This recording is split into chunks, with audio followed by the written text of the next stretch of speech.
સમાચારમાં આગળ વાત કરીએ તો વલસાડમાં સ્વચ્છ ભારત મિશન નામે માત્ર કાગળ પર કામગીરી થઈ રહી હોય તેવા દ્રશ્યો સામે આવ્યા છે। વલસાડ નગરપાલિકાને સ્વચ્છતા માટે સરકાર તરફથી કરોડો રૂપિયાની ગ્રાન્ટ ફાળવવામાં આવે છે, પરંતુ જમીની હકીકત કંઈક અલગ જ છે। શહેરમાં એકઠો થતો કચરો ડમ્પિંગ સાઇટ પર તો અહીંયા ઓવરફ્લો થઈ રહ્યો છે, તો કચરાનો યોગ્ય નિકાલ કરવાને બદલે તેને સળગાવી દેવામાં આવે છે, જેના કારણે ધુમાડો ફેલાતા પ્રદૂષણથી સ્થાનિક લોકોના સ્વાસ્થ્ય પર ગંભીર ખતરો તોળાઈ રહ્યો છે। સાથે જ કચરાના યોગ્ય નિકાલ માટે કોઈ પ્લાન્ટ કે વ્યવસ્થા નથી। ડમ્પિંગ સાઇટનો કચરો સીધો ઔરંગા નદીમાં ભળી રહ્યો છે, જેનાથી નદી અને પર્યાવરણને પણ ભારે નુકસાન થઈ રહ્યું છે। લોકોનું કહેવું છે કે વિકાસના નામે ચૂંટાયેલા પ્રતિનિધિઓ પ્રજાના ટેક્સના પૈસાનો ધુમાડો કરી રહ્યા છે અને વલસાડનું વાતાવરણ પ્રદૂષિત કરી રહ્યા છે।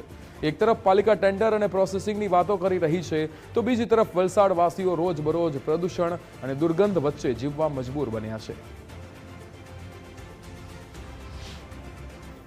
આમાં હું ફક્ત ને ફક્ત વલસાડ નગરપાલિકાનો જ વાક ગણીશ, કારણ કે આટલા વર્ષોથી સ્વચ્છ ભારત અભિયાનના નામે આટલા રૂપિયા, કરોડો રૂપિયા વલસાડ નગરપાલિકામાં આવે છે, તે પૈસાનો યોગ્ય રીતે ઉપયોગ થતો નથી।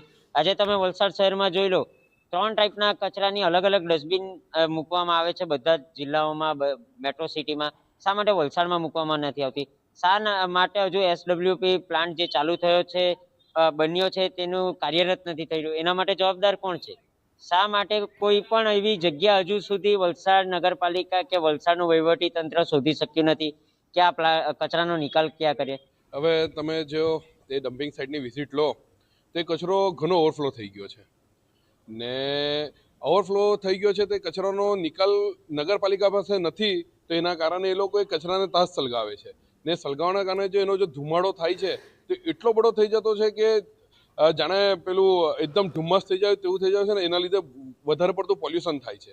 અને એ જ કચરો જ્યારે વધી જાય છે ત્યારે એ જ કચરો ઔરંગા નદીને પાણીમાં મળી જાય છે ને એ કચરાના લીધે નદીનું પાણી પણ આખું ગંદુ થઈ જાય છે। કહેવામાં તો એવું છે કે લોકોને વારંવાર રજૂઆત કરી કે આ કચરો સીધો ભાગડાખૂડમાં જ આવે છે, તો તમે જગ્યા બદલો કાં તો યોગ્ય જગ્યાએ નિકાલ કરો। અત્યારે તો હાલમાં તો પ્રદૂષણ ફેલાય જ છે, પણ ચોમાસા દરમિયાન જ્યારે ઘોડાપૂર આવે ત્યારે સીધો કચરો અમારા ગામ તરફ આવે અને આખા ગામમાં પ્રવેશી જાય। પાણી પ્રવેશે એટલે હાથે કચરો, ઉતરતા પાણીએ કચરો કાઢવા માટે મારે કેટલા ખર્ચા ઊભા થાય?